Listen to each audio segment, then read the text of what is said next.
Reading, from the Science of Mind magazine, the Daily Guides, and really and truly by Rev Dr Michael Gott. Before that, do a quick mention. The service this morning at Creative Life Spiritual Center, the main speaker was actually one of our practitioners, Jim Cantor. He's a religious science practitioner.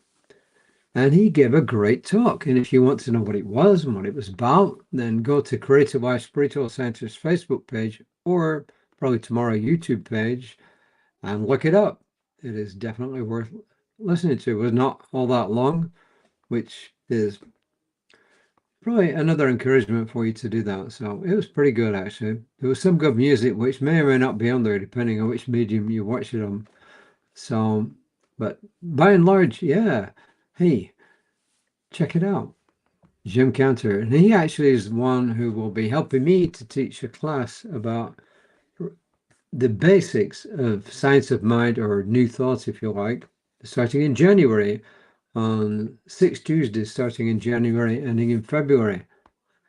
And it's called Change Your Thinking, Change Your Life. And Jim, as I said, was our speaker this morning, and he will be working with me to teach that class, which is a certified class by Centers for Spiritual Living. But you don't have to be a member to join. If you're just curious, want to know more about what religious science teaches, what new thoughts is all about, unity, divine science, and so on, then hey, look it up. I'll be posting the actual information shortly on my website, and it's already on Creative Life Spiritual Center's website and on the Facebook page. So anyway, more to the point, what about today's reading? Yeah, today's reading is one which we often don't want to think about, but it's true. Actually, it's called Grief is Sacred. And although grief is something that we don't want to get involved in, we all do get involved in grief all the time, from really big stuff about losing someone or some people really important in our lives, or our pets, to losing stuff. We still sometimes grieve when we lose stuff, right? So grief is sacred. First quote is from Elizabeth Kubler-Ross, who says, let me just make this a little bit. Oh, no. Come on.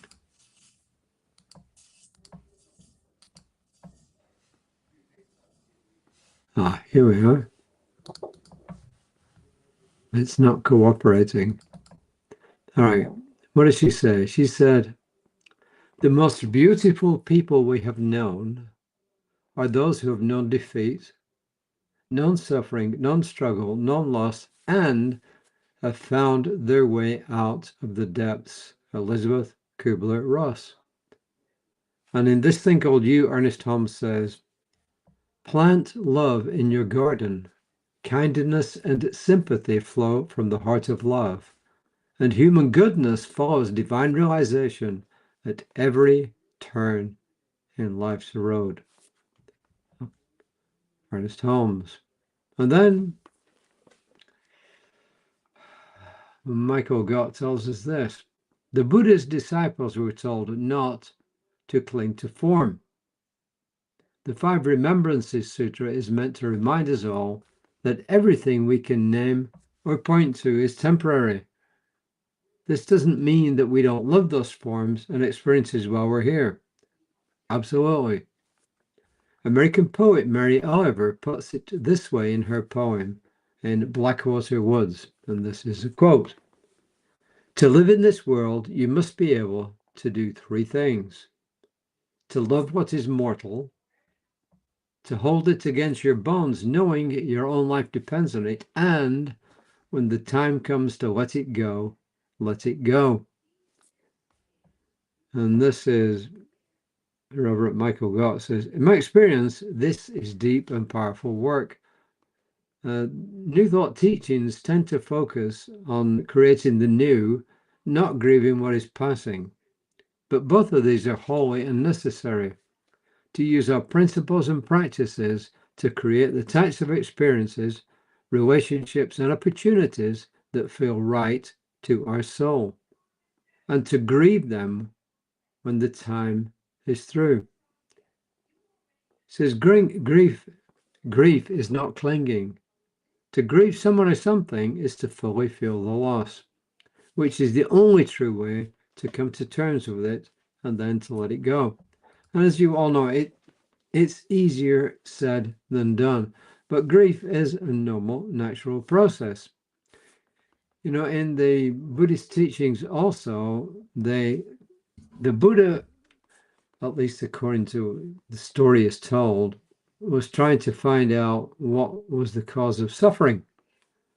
And he went through a whole series and part of a lifetime to figure it out. And his conclusion was that suffering was caused by attachment. And there's a couple of ways you can take that. One is to say, well, I don't want to suffer, so I'm going to have no attachments. But the other one is to say, yes, I do want attachments because there are things to which I think it's normal to be attached to in life. You know, we're attached to our parents, our spouses, our children, our friends, our animals, yeah, even the weather sometimes. And then when we lose it, it's natural to grieve. In fact, one of the worst things we can do is not to grieve.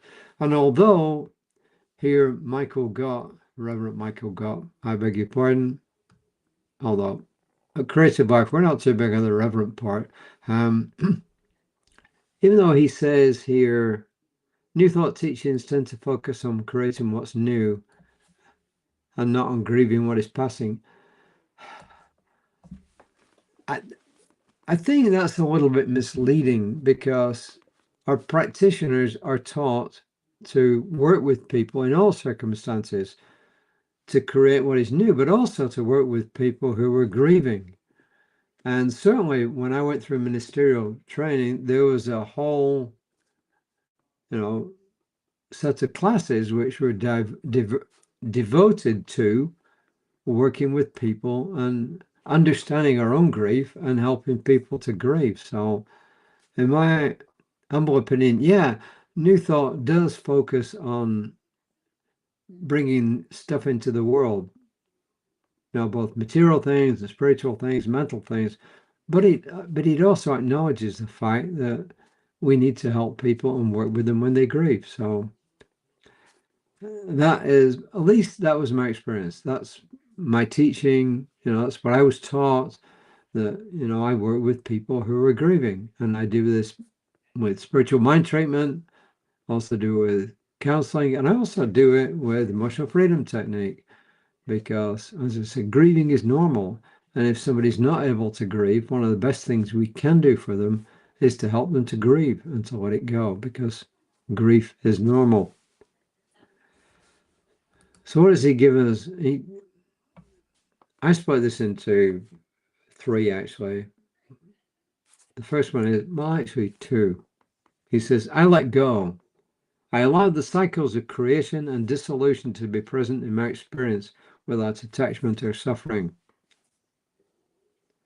I allow myself to enjoy life, and I enjoy myself. I allow myself to grieve, if you like. It says, through each loss, I deepen and reveal more of the good within me and all around me. I allow the grieving process to help me move forward in life, if you like. So, anyway, those are my thoughts for the day, or my thoughts on this. And just kind of summarizing all this thing, grief is normal, grief is natural. Helping somebody cannot grieve to grieve, I think, is one of the noblest things that you can do.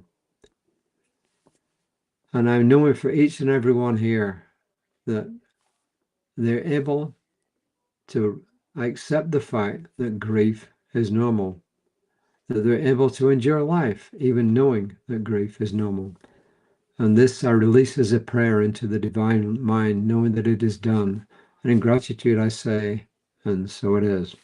Please tune in for my colleague, Reverend Lisa, tomorrow morning at 9:15 on Creative Life Spiritual Center's Facebook page.